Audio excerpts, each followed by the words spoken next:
Chemistry का solid state, ये वाला फर्स्ट लेसन।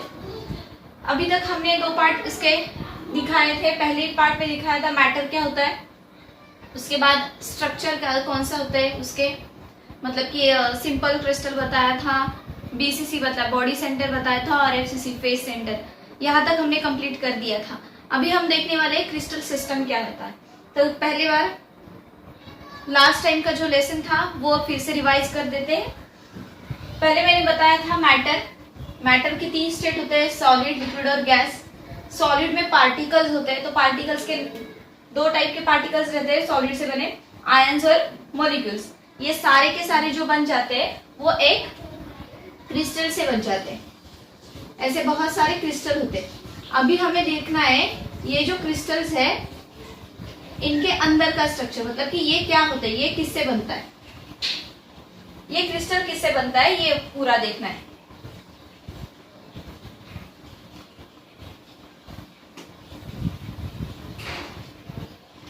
तो क्रिस्टल सिस्टम में पहले हमें ये पता होना चाहिए कि ब्रेवियस लैटिस क्या है।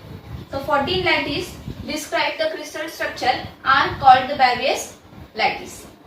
14 लैटिस सिस्टम जो है वो हमें क्रिस्टल स्ट्रक्चर बताता है और उसको हम ब्रेवियस लैटिस कह सकते हैं। By the mathematical analysis, it has been proved that only 14 different kinds of space lattice are possible.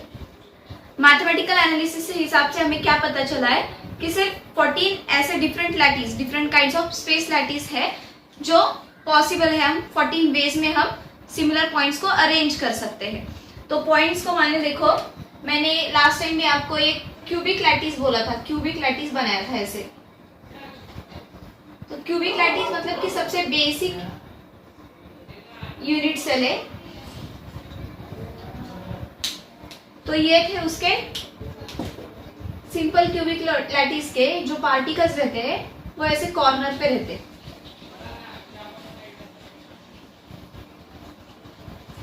तो ये जो पार्टिकल्स की अरेंजमेंट है वो हम 14 डिफरेंट टाइप्स में कर सकते हैं। तो उसको हम उसी को हम कहते हैं ब्रेवियस लैटिस। अब ये जो ब्रेवियस क्रिस्टल लैटिस जो रहते हैं वो हम 7 डिवीजन में डिवाइड कर सकते हैं। तो पहला है क्यूबिक सिस्टम, दूसरा rhombohedral, third orthorhombic, tetragonal, monoclinic, triclinic और हेक्सागोनल। ये जो 7 टाइप है क्रिस्टल लैटिस के, इसमें हम ये जो 14 क्रिस्टल लैटिस थे वो डिवाइड कर सकते हैं। मानो देखो अभी हमने देखा था ये सिंपल क्यूबिक स्ट्रक्चर देखा था। ये क्यूबिक स्ट्रक्चर, ये इसके पार्टिकल्स है, इस पार्टिकल्स के हिसाब से हम इसको डिवाइड कर सकते हैं। 14 Bravais lattice are divided into 7 crystal system. The possible combination of lattice point spacing along 3 axes and the angles between these axes given rise to a 7 crystal system. In other words, 7 crystal system are associated with the 14 Bravais lattices are called 14 unit cell. मतलब कि इन सब से जो crystal lattice का Bravais lattice बन सकते हैं उनको हम यूनिट सेल भी कह सकते हैं। तो अभी देखो हमने ये डायग्राम बनाया था पहले ही। इनके 3 एक्सिस है, देखो 3 एक्सिस कैसे, एक्स वाई जेड। ये 3D पिक्चर है तो एक्स वाई जेड। इसको मैंने ए साइड बना दिया है, इसको बी और इसको सी। इनके बीच जो एंगल बनता है ये है अल्फा, बीटा और ये है गैमा। ये पूरा हुआ हमारा ब्रेवियस लैटिस। क्या बोला मैंने, 14 lattices describe the crystal structure are called Bravais lattice. ये 14 ब्रेवियस लैटिस हम 7 पार्ट्स में डिवाइड कर सकते हैं। तो ये सारे हैं cubic, rhombohedral, orthorhombic, tetragonal, monoclinic, triclinic और हेक्सागोनल। उसके बाद मैंने बोला इन सब से जो भी सारे यूनिट सिस्टम मतलब यूनिट सेल लैटिस बन जाएंगे उनको हम यूनिट सेल भी कह सकते हैं। ये जो पूरा सिंपल क्यूब बनाया मैंने, सिंपल क्यूब जो रहता है वो 3D ऑब्जेक्ट रहता है, इसलिए मैंने ये इसके एक्सिस बना दिए ए बी सी, और इनके बीच जो एंगल बनता है उसको हमने अल्फा, बीटा और गैमा ऐसे नाम दे दिए। उसके बाद हमें क्या देखना है, तो क्यूबिक सिस्टम क्या है, पहला वाला सिस्टम देखना है। एक के बाद एक एक सिस्टम देखते जाएंगे। तो इससे पहले हमें पता होना चाहिए simple cube, cubic unit cell क्या होता है, उसके बाद बॉडी सेंटर क्या होता है, उसके बाद फेस सेंटर। ये तीनों पॉइंट्स हमें पहले पता होनी चाहिए। तो मैं ये बनाती हूँ, देखो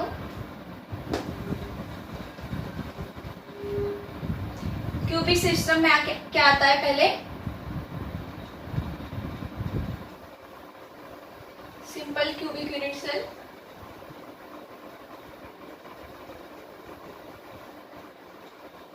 सेकेंड आता है body centre,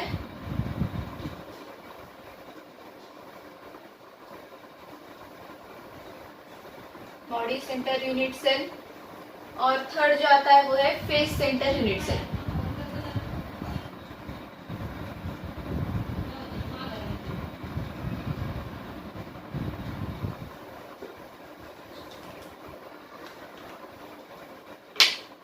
simple cubic unit cell में मैंने ये क्यूब बनाया, देखो पहले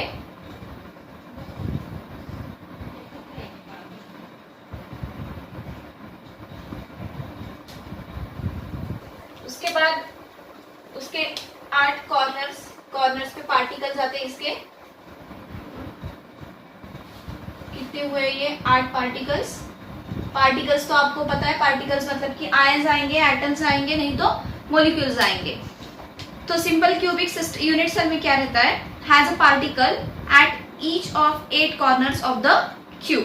पार्टिकल्स कहाँ पे होंगे, इसके 8 कॉर्नर्स पे। ये सारे क्या है, इसके कॉर्नर पॉइंट्स है। बॉडी सेंटर में क्या होगा, सिर्फ ऊपर का जैसे बनाया हमने वैसे ही आएगा, सिर्फ बॉडी सेंटर मतलब कि इसके बॉडी के अंदर का पार्ट आएगा, उसके वहां पे भी एक पार्टिकल रहेगा। एक कॉर्नर पॉइंट पे आएंगे,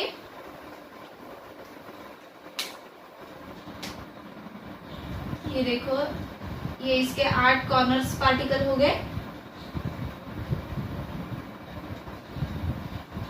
और एग्जैक्टली इसके बीच में बॉडी के अंदर का पार्ट, यहाँ पे एक पार्टिकल आता है। उसके बाद फेस सेंटर में देखो, फेस सेंटर में क्या होगा, ऐसे ही 8 पार्टिकल्स वो कॉर्नर्स पे रहेंगे उसके।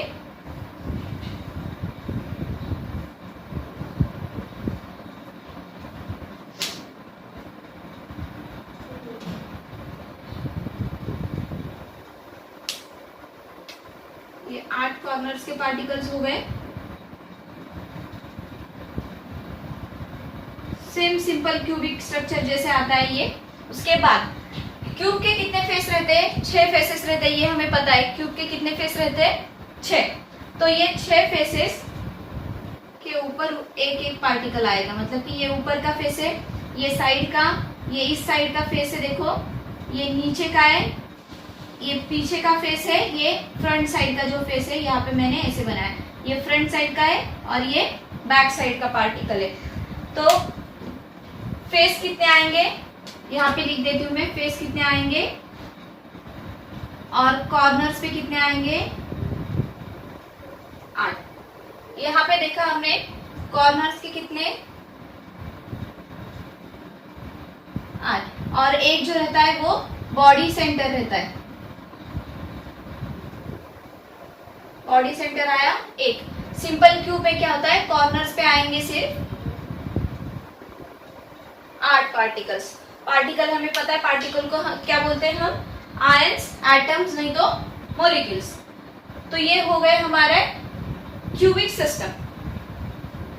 अब देखो फिर से एक बार रिपीट करती हूँ। सिंपल क्यूब यूनिट सेल में क्या होता है, it has a particle at each of the 8 corners. Simple cube में क्या आता है, उसके 8 कॉर्नर्स पे आएंगे सिर्फ पार्टिकल्स। उसके बाद बॉडी सेंटर में has a particle at its 8 corners and additional particle is at the centre of the cube. इसको भी 8 कॉर्नर्स पार्टिकल आएंगे, similar to the simple cubic unit cell. एक एडिशनल पार्टिकल आएगा, वो बॉडी सेंटर रहेगा। Third आता है फेस सेंटर यूनिट सेल। तो फेस सेंटर में भी सेम आएगा, has a particle at the centre of each of the 6 faces. यहाँ पे मैंने लिखा है, देखो फेस कितने इसके, 6। तो फेसेस के सेंटर पे आएंगे 6 पार्टिकल, सॉरी, और कॉर्नर्स पे आएंगे, एडिशनल जो पार्टिकल्स रहते हैं वो आएंगे इसके कॉर्नर्स पे। ये है 8 पार्टिकल्स, यहाँ तक ठीक है, अभी आया समझ में। उसके बाद हमें देखना है नंबर ऑफ पार्टिकल्स। तो अभी आप कंफ्यूज हो जाओगे नंबर ऑफ पार्टिकल्स होता क्या है। मतलब कि आपको अगर पूछा जाएगा सिंपल क्यूबिक यूनिट सेल में कितने पार्टिकल्स है, तो आप डायरेक्टली लिखोगे number of particles equals to 8। लेकिन होगा क्या ऐसे? नहीं होगा। क्यों नहीं होगा? क्योंकि हर एक पार्टिकल क्या करेगा, दूसरे पार्टिकल के साथ, दूसरे यूनिट सेल के साथ अपने पार्टिकल शेयर करेगा। मान लो देखो यहाँ पे एक क्यूब है, यहाँ पे एक क्यूब है, यहाँ पे भी एक यूनिट सेल है, यहाँ पे यूनिट सेल है, ये वाला यूनिट सेल है, ये है। ये सारे के सारे जो पार्टिकल्स है दूसरे यूनिट सेल के साथ अपने पार्टिकल शेयर करता है। तो मैंने क्या पूछा था, number of particle of the unit cell, मतलब कि इस यूनिट सेल के पास कितने पार्टिकल्स हैं। तो इसके पास सिर्फ सिंगल वन पार्टिकल आएगा। क्यों आएगा ये बताती हूँ। देखो टोटल हमारे पास 8 पार्टिकल्स है, ये तो हमें पता है कॉर्नर पे। उसके बाद ये जो पार्टिकल है इसमें से 1/8 पार्ट जो रहता है, मतलब कि टोटल 7 के 7 जो पार्टिकल रहते हैं वो दूसरे यूनिट सेल के साथ शेयरिंग करते हैं, कंबाइन हो जाते हैं, शेयरिंग होता है। तो बचा कितना, 8 में से सिर्फ एक ही पार्टिकल बचा, तो 1/8 पार्टिकल बचा। तो अगर ये हम सॉल्व करेंगे तो बचा सिर्फ एक पार्टिकल। फिर से एक बार रिपीट करती हूँ। देखो number of particles of the unit cell, मैंने इस यूनिट सेल के पास कितने पार्टिकल्स है ऐसे पूछा। तो मैंने क्या बोला, इसके पास टोटल कॉर्नर्स पे रहेंगे 8 पार्टिकल्स, वो शेयरिंग करेंगे दूसरे पार्टिकल के साथ। तो शेयरिंग करने के बाद इस यूनिट सेल के पास बचता है सिर्फ 1/8 पार्टिकल। 7 के 7 पार्टिकल जो रहेंगे वो दूसरे के साथ कंबाइन हो जाएंगे। तो इसलिए मैंने 8 पार्टिकल में से 1/8 पार्टिकल बचा इसके पास। ये सॉल्व करने के बाद आता है सिंगल 1 पार्टिकल। प्रिमिटिव सेल और simple cubic unit cell. A simple cubic unit cell has a particle at its 8 corners. When these unit cells are stacked together, particles at each corners of the given unit cell is shared with the 7 other neighboring cubes that comes together at the corner. As a result, the corner particles contribute its 1/8 part of the given unit cell, and thus the simple cubic cell has 1/8 multiply by 8 equals to 1 particle. मैंने यही बोला कि ये सारे particles, इसमें से 7 particle जो रहते हैं वो उसके नेबरिंग यूनिट सेल के साथ शेयरिंग करते हैं। सिर्फ बच रहा है हमारे पास एक सिंगल पार्टिकल। सेम यही थिंग आएगी बॉडी सेंटर यूनिट सेल में। तो बॉडी सेंटर यूनिट सेल में कैसे होता है, देखो ये जो कॉर्नर्स के पॉइंट्स हैं, कॉर्नर्स के जो पार्टिकल्स है, ये कॉर्नर के पार्टिकल्स शेयरिंग करते हैं दूसरे यूनिट सेल के साथ। अगर ये दूसरे यूनिट सेल के साथ शेयरिंग करते हैं तो ये टोटल पार्टिकल्स है 8 पार्टिकल्स में ये भी क्या करेंगे 1/8 पार्ट बचा इनके पास। बाकी के 7 पार्टिकल्स वो दूसरे नेबरिंग यूनिट सेल के साथ शेयरिंग करेंगे। तो यहाँ पे भी बचा एक पार्टिकल। लेकिन होता क्या है, ये बॉडी सेंटर का जो पार्टिकल है, ये वाला बीच का, ये पार्टिकल किसी के साथ भी शेयरिंग नहीं करता, ये वैसे की वैसे रहता है। तो इसीलिए वो बॉडी सेंटर का एक पार्टिकल, कितने पार्टिकल हो गए इसके पास, 2 पार्टिकल्स हो गए। फेस सेंटर में क्या आता है, देखो फेस सेंटर में टोटल कितने, फेसेस पे कितने पार्टिकल्स हैं हमारे, 6 पार्टिकल्स हैं। तो फेसेस पे होता क्या है, ये देखो मैंने एक साइड का फेस निकाला है इस क्यूब का। तो मान लो ये ऐसे होगा, हर कॉर्नर्स पे से 1/8 पार्टिकल वो शेयर करेगा दूसरे एलिमेंट के साथ। लेकिन फेस सेंटर का जो पार्टिकल ये क्या करेगा, इसका हाफ पोर्शन है, मतलब कि ये हमारा 2D मैंने 2D डायग्राम बनाया इसलिए पूरा दिखाई नहीं देगा, लेकिन ये बीच का जो है वो क्या करेगा, हाफ पोर्शन ही इसका, आधा पोर्शन ही क्या करेगा, शेयरिंग करेगा और आधा बचेगा। इसीलिए फेस सेंटर में कितने पार्टिकल्स आते हैं देखो, 1/2 मल्टीप्लाई बाय 6, तो टोटल आए हमारे 3 पार्टिकल्स। ठीक है, टोटल आए कितने हमारे, 3 पार्टिकल्स आए। उसके बाद हमारे कॉर्नर्स के पॉइंट्स भी देखने हैं हमें।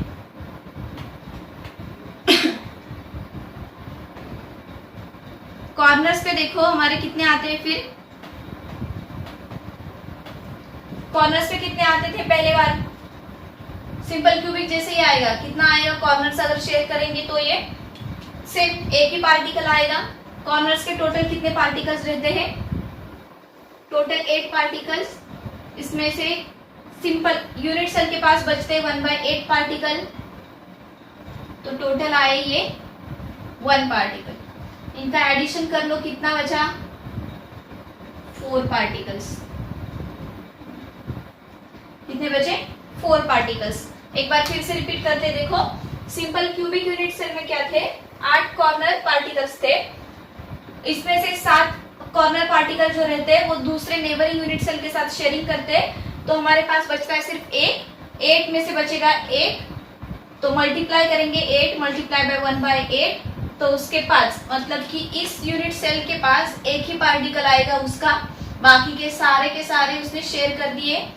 बॉडी सेंटर में आते हैं सेम ऊपर के जैसे ही, 8 कॉर्नर के पार्टिकल्स जो रहते हैं वो सारे के सारे शेयरिंग करेगा, लेकिन ये बॉडी सेंटर का जो पार्टिकल है वो शेयर नहीं होगा, इसलिए इसमें से एक ये और बॉडी सेंटर का आया एक पूरा पार्टिकल, तो हो गए हमारे 2 पार्टिकल। उसके बाद फेस सेंटर में आते हैं, देखो ये मैंने एक ही साइड का फेस बनाया है उसका, तो इसमें मैंने बोला कॉर्नर के पार्टिकल्स 1/8 पार्ट उसका शेयर करेंगे दूसरे यूनिट सेल के पास, और ये वाला जो रहता है फेस का, तो ये सिर्फ हाफ ही पार्ट उसका शेयर करेगा, इसलिए मैंने हाफ पार्ट के लिए फेस के टोटल रहते हैं 6, तो 1/2 मल्टीप्लाई बाय 6 किया, बचे 3 पार्टिकल्स। ये हो गए हमारे 3 पार्टिकल्स, और कॉर्नर्स के जो थे वो हुआ 1 पार्टिकल, टोटल हुए 4 पार्टिकल्स। यहाँ तक आप कॉपी कर लो। उसके बाद हम सेकेंड वाला देखते हैं, सेकेंड क्रिस्टल सिस्टम कौन सा है वो वाला देखते हैं फिर।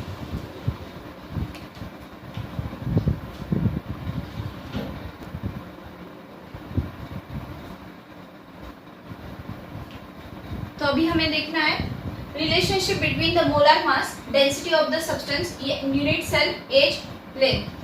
क्रिस्टल लैटिस में हमने देखना है रिलेशनशिप, मोलर मास क्या होता है, डेंसिटी ऑफ द सब्सटेंस मतलब कि रो कह सकते हैं हम उसको, unit cell of the edge length आता है ए। अभी देखो ये यूनिट सेल है, एज लेंथ क्या होगा ये बताती हूँ।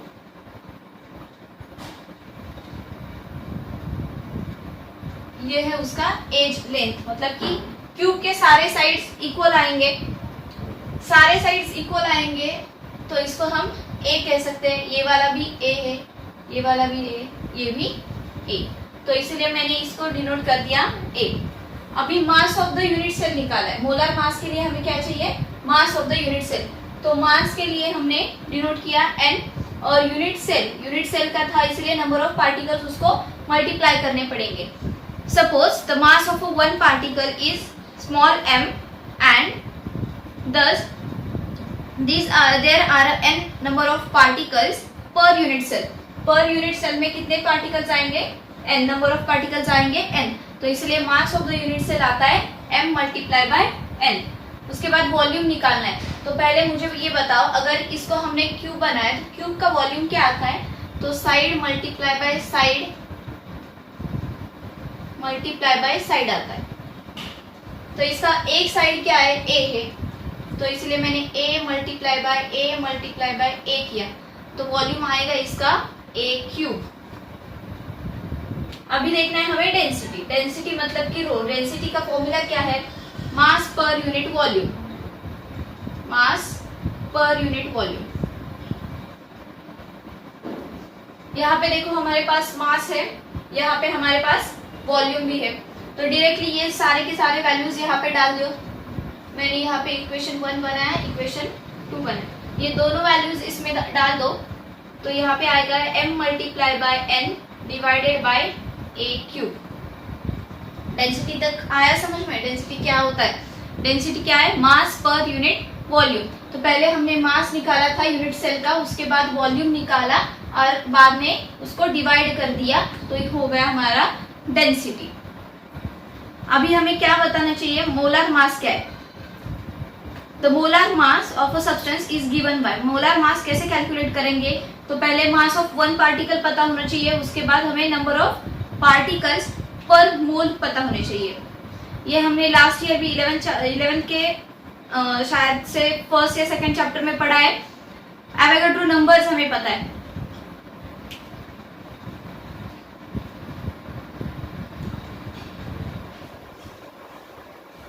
अभी हम क्या फाइंड आउट करेंगे? मोलर मास फाइंड आउट करेंगे। तो मोलर मास क्या आता है? Mass of one particle multiply by number of particle पर मोल आता है। यहाँ पे क्या आता है? पार्टिकल पर मोल। तो मोलर मास को हमने कैपिटल M से डिनोट कर दिया है। देखो, मास of one particle, mass of one particle हमने डिनोट किया था स्मॉल m से, तो small m multiply by n into a। तो n into a, n for the number of particles, ये नंबर ऑफ पार्टिकल a इसलिए डिनोट किया मतलब कि एवोगाड्रो नंबर आता है, नंबर ऑफ पार्टिकल्स पर मोल। अभी हमने इस इक्वेशन के पास से हम स्मॉल m की वैल्यू निकाल सकते हैं। देखो, ये Na यहाँ पे मल्टीप्लाई यहाँ पे आएगा तो डिवाइड हो जाएगा, मतलब कि स्मॉल m की वैल्यू आएगी m डिवाइडेड बाय Na। हमारे पास स्मॉल m की वैल्यू हमें मिल गई। देखो, फिर ये जो वैल्यू है हमारी m की, ये पूरी वैल्यू हम इस इक्वेशन में डाल देंगे, डेंसिटी के इक्वेशन में। डेंसिटी हमने डिनोट किया था रो से, तो अभी ये रो फाइंड आउट करना है हमें।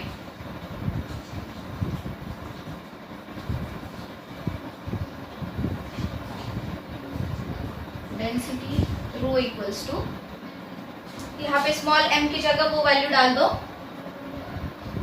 Capital M into n divided by a cube आया हमारा, a cube multiply by Na। ये हुआ हमारा डेंसिटी का इक्वेशन। तो यहाँ पे आएंगे फोर पैरामीटर्स आए हमारे। यहाँ पे 4 पैरामीटर्स कौन से आए? तो पहला आया मोलर मास, उसके बाद n number of particles per unit cell आया, उसके बाद a क्यूब है यहाँ पे वॉल्यूम ऑफ द क्यूब, और Na डिनोट किया था हमने नंबर ऑफ एवोगाड्रो नंबर से, number of particles per mole. फिर से एक बार ये पूरा इक्वेशन हम रिवाइज कर देते। हमने यहाँ पे फाइंड आउट किया था relationship between the molar mass, density of the substance and unit cell edge length. तो यूनिट सेल एज लेंथ को हमने a से डिनोट किया था, डेंसिटी को हमने रो से, और मोलर मास को हम कैपिटल M से किया था। पहले हमने फाइंड आउट किया mass of the unit cell. तो मास किस लिए चाहिए था? हमें डेंसिटी चाहिए। डेंसिटी का फॉर्मूला ये मास पर यूनिट वॉल्यूम। तो पहले मास फाइंड आउट कर लो, उसके बाद वॉल्यूम, और उन दोनों को डिवाइड कर लो। मास पर यूनिट सेल क्या आएगा? m multiply by n। तो m आया mass of the unit cell और n आया number of particle within that unit cell. Volume को मैंने बताया, स्क्वायर का वॉल्यूम क्या आता है, क्यूब का वॉल्यूम क्या आता है? Side into side into side. तो इसलिए मैंने a मल्टीप्लाई बाय a किया, यह आया a क्यूब। इन दोनों इक्वेशन को मैंने डिवाइड किया मास पर यूनिट वॉल्यूम से, तो m multiply by n divided by a cube आया। उसके बाद बचा हमारा सिर्फ मोलर मास। तो मोलर मास का फॉर्मूला मैंने यहाँ लिखा है, molar mass m equals to mass of one particle multiply by number of particles per unit मोल।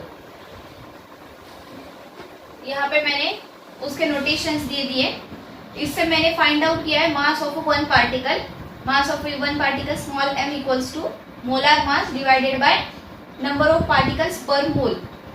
ये सिर्फ ये वाला इक्वेशन, ये फाइनल वाला स्मॉल m की जो वैल्यू आई, ये पूरी की पूरी वैल्यू मैंने यहाँ पे डाल दी है, इसलिए मुझे यहाँ पे मिल गया डेंसिटी। तो ये पूरा हो गया रिलेशनशिप बिटवीन मोलर मास। यहाँ पे आया देखो मोलर मास, उसके बाद आया यहाँ पे डेंसिटी ऑफ द सब्सटेंस, ये हुआ डेंसिटी ऑफ द सब्सटेंस, और यूनिट सेल एज लेंथ, यहाँ पे है यूनिट सेल एज लेंथ।